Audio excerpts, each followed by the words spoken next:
Hello दोस्तों, स्वागत है हमारे YouTube चैनल फैक्ट हब में। तो दोस्तों, आज हम बात कर रहे हैं मिस्टर विशुराज जी के बारे में, जो कि बहुत दुख के साथ कहना पड़ रहा है कि मालती जी के घर में चोरी हो गई है, जो कि ज़्यादा सामान गया है और वो सामान मालती जी का जेवर है, जो कि सोने और चांदी का था। विशुराज ने मेहनत करके अपने बीवी के लिए बनवाया था, लेकिन चोर ने एक ही झटके में सारे जेवर पर पानी फेर दिया। विशुराज और मालती चौहान दोनों बहुत परेशान हो चुके हैं। तो दोस्तों, विशुराज ने अपने किसी सोखा औजार को दिखाया तो उसने बोला कि जेवर घर में ही है।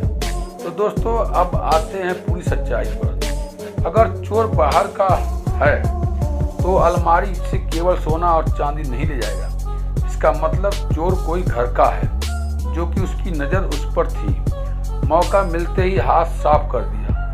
कुछ लोग तो बोल रहे हैं कि चोर पकड़ा गया है। अगर ऐसी बात है तो दोस्तों, अपनों से तो भरोसा ही उठ जाएगा। हम किसके ऊपर विश्वास करें, किसके ना करें, ये एक कड़वी सच्चाई है। अक्सर अपनों ने ही हमेशा चोट देते हैं, लेकिन ऐसा किसी भी परिवार के सदस्य को नहीं करना चाहिए। जिस थाली में खाओ उसी में छेद कर दो। मैं तो यही कहूँगा कि विशुराज को एक बार उससे समझा बुझाकर बात कर लेनी चाहिए। अगर वो मान जाए तो बहुत अच्छी बात है। आप एक जिम्मेदार व्यक्ति हो, क्योंकि घर की बात घर में ही सुलझ जाए तो ही बहुत अच्छी बात है।